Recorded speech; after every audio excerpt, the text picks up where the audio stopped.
بسم اللہ الرحمن الرحیم۔ محترم ناظرین السلام علیکم۔ میں آج اس ویڈیو میں حضرت خضر علیہ السلام کا واقعہ بیان کروں گی۔ ناظرین، ویڈیو میں آگے بڑھنے سے پہلے اگر آپ نے ابھی تک اس چینل کو سبسکرائب نہیں کیا یا آپ اس چینل پر نئے ہیں تو ہمارے چینل اسلامک ٹاکس کو سبسکرائب کریں تاکہ آنے والی تمام ویڈیوز آپ تک پہنچ سکیں۔ ناظرین، ایک مرتبہ حضرت خضر علیہ السلام دریا کے کنارے بیٹھے تھے۔ اتنے میں کسی سائل نے آ کر ان سے سوال کیا کہ میں آپ سے اللہ کے واسطے سوال کرتا ہوں، مجھے عنایت فرمائیے۔ یہ سن کر حضرت خضر علیہ السلام پر بے ہوشی طاری ہو گئی۔ جب کچھ ہوش ہوا تو فرمانے لگے، بھائی، میں تو صرف اپنی جان اور مال کا مالک ہوں۔ تم نے مجھ سے اللہ کے واسطے سوال کیا ہے، لہٰذا میں اپنی جان اور ذات تمہارے حوالے کرتا ہوں۔ تم جس طرح چاہو اس کو استعمال میں لاؤ، بازار میں فروخت کر کے اس کی قیمت سے فائدہ اٹھاؤ۔ چنانچہ سائل ان کو بازار لے گیا اور ایک شخص سائمہ کے ہاتھ ان کو فروخت کر دیا۔ یہ سائمہ خرید کر ان کو اپنے گھر لے گیا، جس کی پشت پر اس کا ایک باغ تھا۔ چنانچہ سائمہ نے حضرت خضر علیہ السلام کو ایک کدال دے کر کہا کہ سامنے والا پہاڑ جو 3 مربع میل رقبے میں واقع تھا، اس کی مٹی کاٹ کاٹ کر باغ میں ڈال دو۔ اور یہ حکم دے کر سائمہ اپنی کسی ضرورت سے کہیں چلا گیا اور حضرت خضر علیہ السلام اس پہاڑ سے مٹی کاٹ کاٹ کر باغ میں ڈالنے لگے۔ جب سائمہ گھر واپس آیا تو اس نے گھر والوں سے دریافت کیا کہ کیا تم نے غلام کو کھانا بھی کھلایا ہے یا نہیں؟ گھر والوں نے جواب دیا کہ ہمیں معلوم ہی نہیں غلام کہاں ہے۔ یہ سن کر جب سائمہ خود کھانا لے کر باغ میں آیا تو اس نے دیکھا کہ وہ غلام یعنی حضرت خضر علیہ السلام تمام پہاڑ کی مٹی کاٹ کر ڈال چکے تھے اور اپنے کام سے فارغ ہو کر اپنے مولا حقیقی کی عبادت میں مصروف تھے۔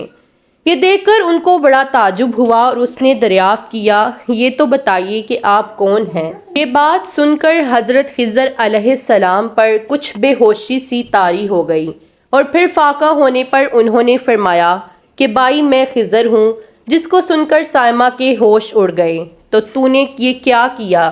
ان کو غلام بنا کر ایسے کام پر لگایا، یہ تو انتہائی گستاخی ہے۔ پھر یہ سوچنے کے بعد سائمہ نے توبہ کی اور پروردگار سے عذر خواہی کے ساتھ حضرت خضر علیہ السلام کو آزاد کر دیا اور اللہ کی بارگاہ میں عرض کیا کہ اے رب العالمین، مجھ سے اس کا مواخذہ نہ کیجیے گا کیونکہ میں ان کو جانتا نہیں تھا۔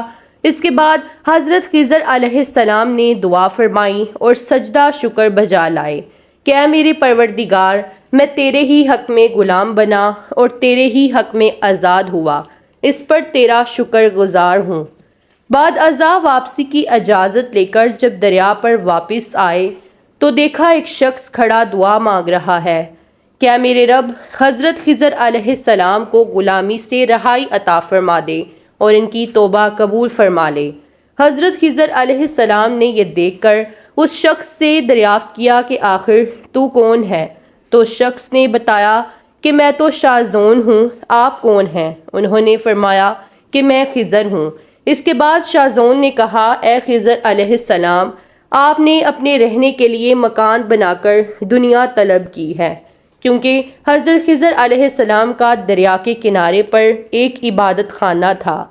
بس یہ سن کر وہ فوراً میدان میں نکل آئے اور وہیں اللہ کی عبادت میں مصروف ہو گئے۔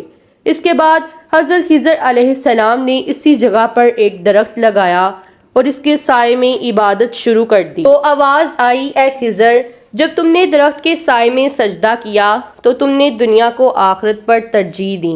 پھر فرمان ہوا، مجھے اپنی عزت اور جلال کی قسم ہے، مجھے دنیا کی محبت میں رضامندی نہیں ہے۔ اس کے بعد حضرت خضر علیہ السلام نے شازون فرشتے سے کہا کہ اے شازون، دعا کرو کہ اللہ تعالیٰ میری توبہ قبول فرمائے۔ چنانچہ شازون نے دعا کی اور اللہ نے شازون کی برکت سے حضرت خضر علیہ السلام کی توبہ کو قبول فرمایا۔ خدا کے برگزیدہ بندے اسی حالت میں رہتے ہیں جو اللہ کو منظور ہو۔